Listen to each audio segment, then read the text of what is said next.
feels really exciting, but I'm not the only newcomer. There's another guy, Max Brown, who his character Dimitri comes in at the same time as my character Beth, right at the beginning of the series.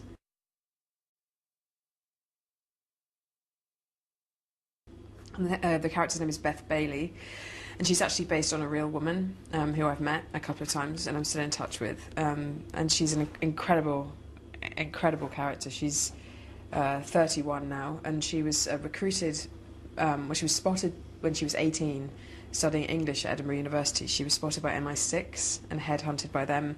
She did all the training, and then at the last minute she decided that she didn't want to work for the government, so she went and worked in the private sector of security and intelligence, and she was first in Colombia for a couple of years, and then most of her 20s was spent in Iraq, and she was, by the age of 25, 26, I think, she was a private shareholder in a company worth over a couple £1 million, and she had about 600 ex-SAS soldiers working for her. So she's formidable, really, and what was so attractive to me was like the idea that this woman has had such an incredible, I don't know, to have done all of that so young and to be so brave and courageous just was mind-boggling to me. I think it's the first time it's been so intensively done. I think Kudos, the production company, have had contacts within the intelligence world that they've sourced bits of information from, but I think this is the first time that they've actually solidly based a character on a real person. And I feel very privileged because it's great to have that, because I knew nothing about this world at all. So to have a direct contact with somebody that's, you know, at the top of her field in it, it's been nice because I haven't felt like a fraud, because I know that everything that I've been playing, or that, you know, is true to how it would really be.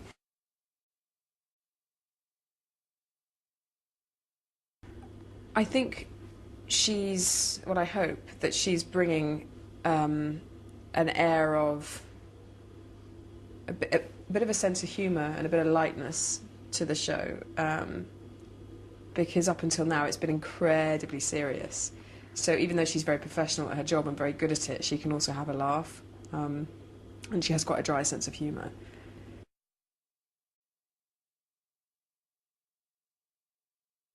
No, it's part of the thrill, really, knowing that you can be dumped at any time. But I mean, that's part of the deal. You know what you're signing up for when you accept a job on this show. You know that you're going to go at some point, and when you go, you're going to go with an almighty bang.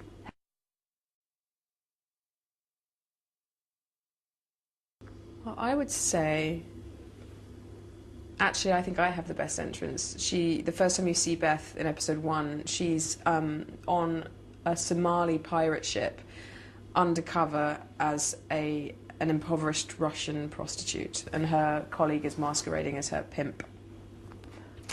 And on the ship, she then meets Lucas North, he's tracking the same bad guy. So they meet there, and then that's how she's reintroduced to Harry Pierce.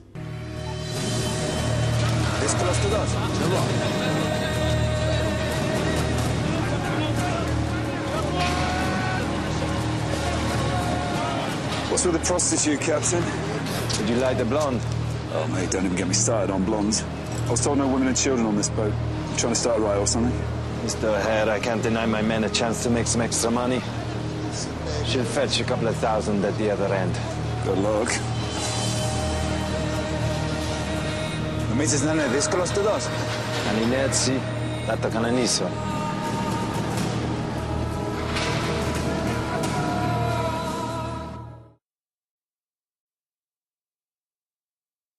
I guess I'd probably like to be a fly on the wall in some capacity at a very, very private but very senior political meeting where the heads of countries get together, and I would like to know what they really talk about, and not just what's presented to us, the general public, through the media or the news. There are characters from the past of some of the lead characters. So, like, you meet as far as Beth's concerned, we meet quite early on. We meet a couple of shady creatures that she was involved with when she worked in Colombia. And then there's a couple of, like, there's a couple of people from Lucas's past that come into the arena. So there's a lot of secrecy within the team going on with their private lives. So that's quite interesting. But no one's shagging on the job. There isn't any sexual tension. It's all quite professional at the moment.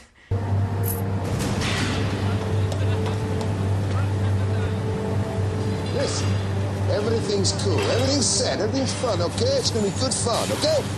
Yeah, all right. Tell you what, mate, if she's clean, I'll give you 50 for a couple of hours with her. Всё, малышка. Hey, you don't talk to her, eh? She's clean, and she stays clean. Come on, mate. You can't bring a woman on board and expect to keep her all to yourself. Please. Oh, I think she's got a soft spot for you.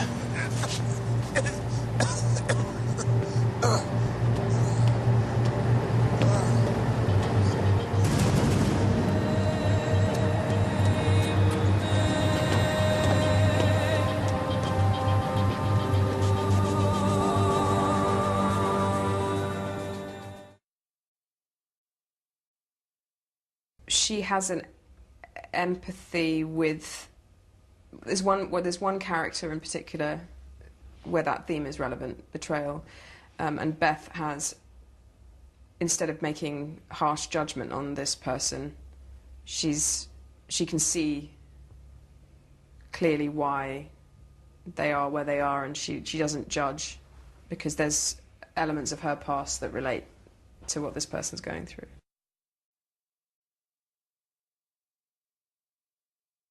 I'm of the mindset that as far as action and stunts are concerned, there are always, on every film set, there's always a qualified group of professional stunt people that know exactly how to fall and exactly how to roll under a car or crash a car or whatever. And so I'm always absolutely happy to hand over the reins to the professional and not do the stunt myself, just because it feels safer. Lots. I mean, she's very active, and she's, you know, she's very qualified with weapons, and she knows how to use a gun incredibly well. And yeah, I mean, she's one of the boys.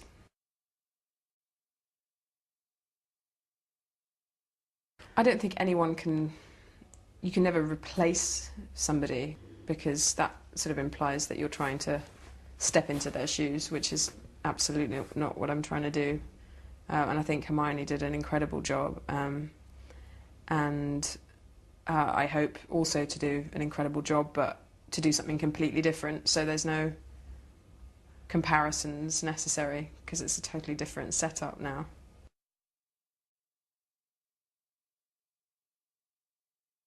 I met the producers just before Christmas, and it was really synchronistic. It was weird. I went to see a friend of mine in a play at the Royal Court, and at the kind of after party of the play, I met for the first time, literally in a group of people. Like, I met Hermione Norris, Rupert Penry Jones, and there was another one, Keeley Hawes. Like, hello, nice to meet you, hi, nice to meet, all three of them. And then I got in a cab to go home and check my emails, and there was an email from my agent saying, would you be interested in Spooks? And I kind of took that whole thing as a sign from the universe that that was what I should be doing.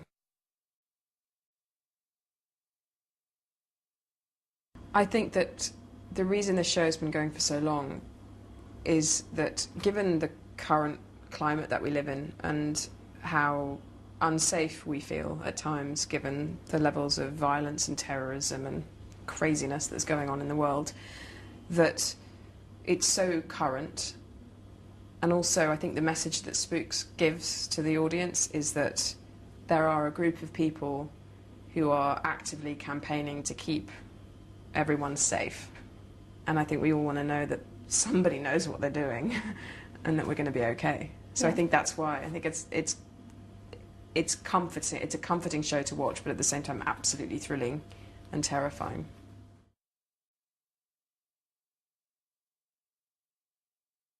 Ooh, I have to wait and see.